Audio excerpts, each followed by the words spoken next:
जय श्री कृष्णा। आज हम कार्तिक मास अध्याय 3 का श्रवण करेंगे।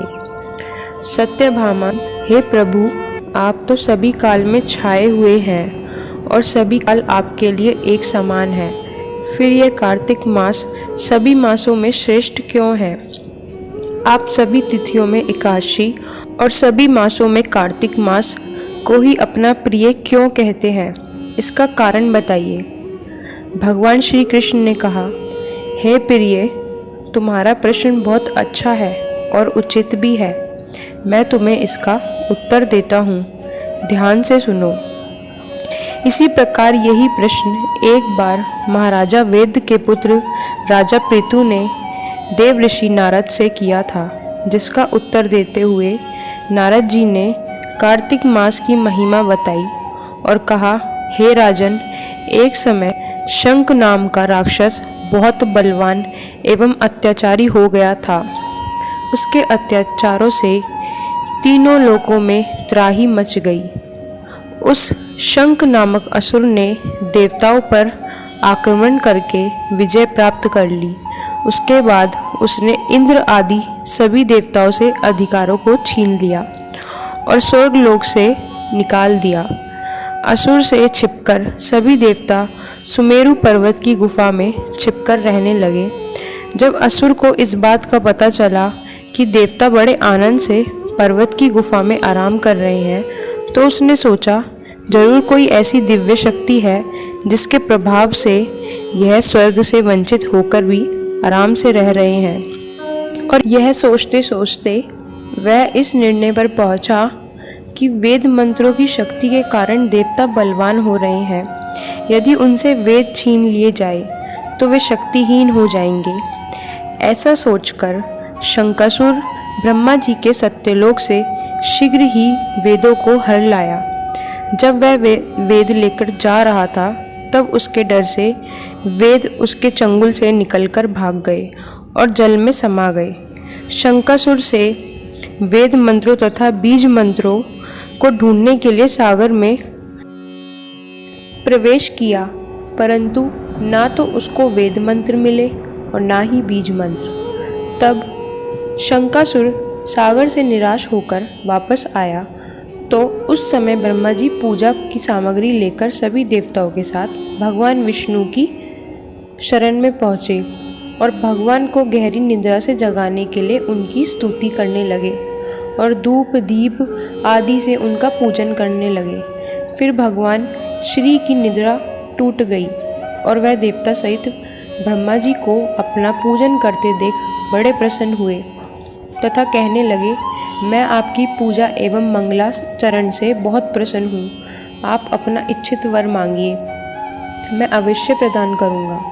जो मनुष्य तुम्हारी तरह आश्विन शुक्ल पक्ष की एकादशी से देवोत्थान एकादशी तक ब्रह्म मुहूर्त में उठकर मेरी पूजा करेगा, मैं उन सबसे प्रसन्न होकर उन्हें सभी प्रकार के सुख प्रदान करूँगा। शंकासुर द्वारा हरे गए संपूर्ण वेद मंत्र जल में स्थित है।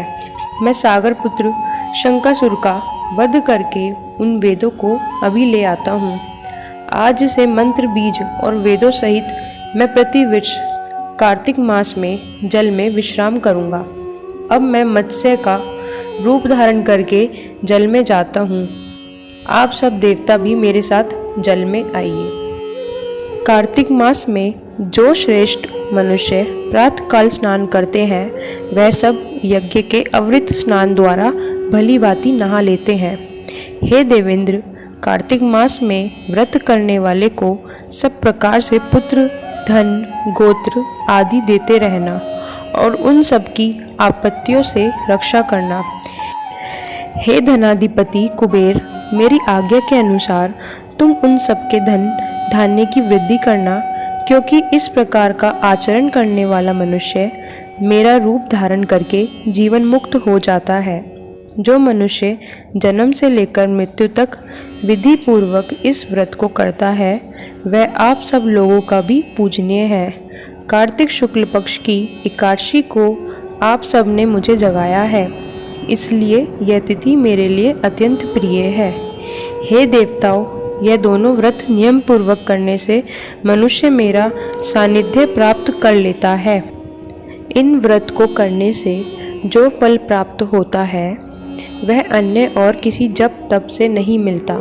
प्रत्येक मनुष्य को सुखी रहने के लिए कार्तिक महात्म्य में और एकादशी कथा को सुनते हुए सभी नियमों का पालन करना चाहिए। एक बार ब्रह्मा जी ने नारद जी को कार्तिक माह के बारे में बताते हुए कहा कि कार्तिक मास भगवान विष्णु को बहुत प्रिय है। इस मास में भगवान विष्णु जी का ध्यान करते हुए कोई भी कार्य किया जाए तो उसका फल जरूर मिलता है। सभी योनियों में मनुष्य योनि को सर्वश्रेष्ठ कहा गया है। प्रत्येक मनुष्य को कार्तिक मास में अनेक पुण्य कर्म करने चाहिए, क्योंकि इस माह में सभी देवगण मनुष्य के समीप हो जाते हैं। इस माह में देवता मनुष्य द्वारा किए गए स्नान, व्रत, चांदी, स्वर्ण, दीप आदि दिए गए दान को ग्रहण करते हैं। इन सभी में अन्न दान, जो सभी पापों का नाश करता है, उसका सबसे अधिक महत्व है। कार्तिक मास में मनुष्य जिस भी इच्छा से दान करता है उसे वह अक्षय रूप में प्राप्त होता है। यदि कोई मनुष्य दान देने में असमर्थ हो तो उसे इस माह में भगवान विष्णु का स्मरण करना चाहिए तथा गंगा जी में स्नान करते हुए कार्तिक मास की कथा पढ़नी चाहिए। ऐसा करने से मनुष्य पुण्य का भागी बनता है। कार्तिक मास में भगवान को प्रसन्न करने के लिए किसी भी मंदिर में भजन कीर्तन करना चाहिए तथा दीपदान करना चाहिए। भगवान विष्णु का मोक्ष प्राप्त करने के लिए तुलसी जी तथा आंवले के वृक्ष का पूजन करना चाहिए। जो मनुष्य कार्तिक मास में जमीन पर सोता है उसके सभी दुख दूर होते हैं। मनुष्य जागरण करके और गंगा में स्नान करके करोड़ों पापों को नष्ट कर देता है। कार्तिक मास में गीता जी का पाठ करने से बड़ा कोई पुण्य नहीं है। 7 समुद्रों तक की पृथ्वी को प्राप्त करके जो फल मिलता है वही फल कार्तिक मास में दान तथा स्नान का है। कार्तिक मास में अन्न दान को सर्वश्रेष्ठ माना गया है, क्योंकि यह संसार अन्न के आधार पर ही जीवित रहता है। दीप दान करने से जन्म से लेकर अब तक के पाप नष्ट हो जाते हैं। इस विषय में एक बड़ी प्राचीन कथा है। प्राचीन काल में द्रविड़ देश में बुध नाम का एक ब्राह्मण निवास करता था। उसकी स्त्री बड़े बुरे व्यवहार की थी। उसके संग दोष से पति की आयु कम हो गई और उसकी मृत्यु हो गई। पति की मृत्यु के बाद भी वह स्त्री गंदे कार्यों में लगी रही। उसका ना कोई पुत्र था ना कोई भाई। वह सदा दान में मिले हुए अन्न को ही ग्रहण करती थी। वह पाठ पूजा से भी हमेशा दूर रहती थी। ना ही कभी मंदिर जाती थी, ना ही कोई धार्मिक कार्य करती थी। एक दिन एक ब्राह्मण वहाँ पहुँच गए। उस स्त्री को गलत कार्यों में लगा देख वह ब्राह्मण बोले, अरे ओ मूर्ख स्त्री, मेरी बात सुन। यह शरीर पानी के बुलबुले की तरह है। इसका नष्ट होना तय है। अपने मन में बैठे इस शरीर के मोह का त्याग कर दे और भगवान विष्णु का चिंतन कर और उन्हीं की कथा को सुनकर कार्तिक मास आने पर भगवान हरि का नाम लेकर स्नान कर और दीपदान कर। यह सभी के लिए योग्य है। इसे करने से सभी पापों से मुक्ति मिलती है। तू मेरी बात मानकर कार्तिक माह में दीपदान कर। इससे तू भगवान विष्णु की कृपा प्राप्त करेगी। इस प्रकार कहकर वह ब्राह्मण वहाँ से चले गए। अब उस दुराचारी स्त्री ने पश्चाताप करके यह निर्णय लिया कि वह कार्तिक मास में यह व्रत जरूर करेगी। कार्तिक मास आने पर उसने पूरे महीने सूर्य उदय होने पर स्नान, दीपदान किया। कुछ महीने पश्चात आयु समाप्त होने पर वह मृत्यु को प्राप्त हो गई और स्वर्गलोक गई। जो व्यक्ति कार्तिक माह में दीपदान तथा कथा सुनता है उसे जरूर मोक्ष की प्राप्ति होती है। नारद जी ने कहा, ऐसा कहकर भगवान विष्णु मछली का रूप लेकर सागर में आ गए। उस समय पर्वत पर तप कर रहे महर्षि कश्यप अपनी अंजलि में जल लेकर खड़े थे।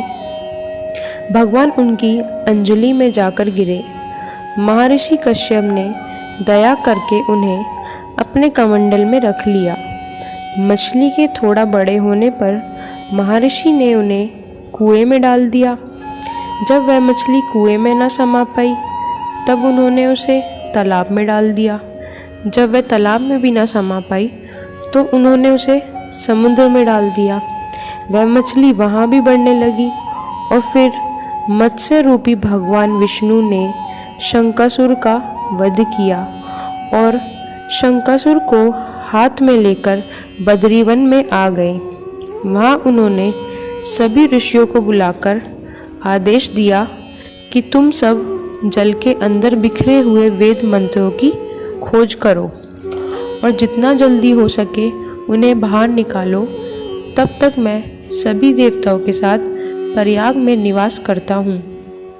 तब सभी महर्षियों ने संपूर्ण वेद मंत्रों का उद्धार किया। उनमें से जितने मंत्र जिस ऋषि ने उपलब्ध किए वही उन बीज मंत्रों का ऋषि माना जाने लगा। तब सब ऋषि एकत्रित होकर प्रयाग में पहुंच गए। वहां उन्होंने ब्रह्मा जी सहित भगवान हरि को उपलब्ध हुए सभी वेद मंत्र समर्पित कर दिए। सब वेद मंत्रों को पाकर ब्रह्मा जी प्रसन्न हुए। उन्होंने यज्ञ किया। यज्ञ समाप्त होने पर सब देवताओं ने भगवान हरि से निवेदन किया, भगवान जगन्नाथ, इस स्थान पर ब्रह्मा जी ने खोए हुए वेदों को पुनः प्राप्त किया है और हमने भी आपके प्रसाद से यहाँ यज्ञभान पाए हैं। यह स्थान पृथ्वी पर मोक्ष प्रदान करने वाला हो, साथ ही यह समय भी पापियों की शुद्धि करने वाला हो तथा इस स्थान पर दिए गए दान को अक्षय बना देने वाला हो। हे प्रभु, ऐसा हमें वर दीजिए। भगवान विष्णु बोले, देवतागण, तुमने जो कुछ कहा मुझे स्वीकार है, अर्थात तुम्हारी इच्छा पूर्ण होगी। आज से यह स्थान ब्रह्म क्षेत्र के नाम से प्रसिद्ध होगा। सूर्यवंश में उत्पन्न राजा भागीरथ यहाँ से गंगा को लेके जाएंगे और वहाँ सूर्य कन्या यमुना से मिलेगी। ब्रह्मा जी और सभी देवता मेरे साथ यहाँ निवास करो। आज से यह तीर्थ तीर्थराज के नाम से प्रसिद्ध होगा। तीर्थराज के दर्शन से सब पाप नष्ट हो जाएंगे। बाद में सूर्य के मकर राशि में स्थित होने पर यहाँ स्नान करने से अलौकिक फल प्राप्त होंगे। भगवान विष्णु ऐसा कहकर ब्रह्मा जी के साथ वहीं अंत ध्यान हो गए। तत्पश्चात इंद्र आदि सभी देवता अपने अंश से प्रयाग में रहते हुए वहाँ से अंत ध्यान हो गए। जो मनुष्य कार्तिक मास में तुलसी जी के जड़ के समीप भगवान हरि का पूजन करते हैं वह इस लोक में सब भोगों का उपभोग करते हैं, अंत में बैकुंठ धाम को प्राप्त होते हैं। इस प्रकार तीसरा अध्याय समाप्त हुआ। जय श्री कृष्णा।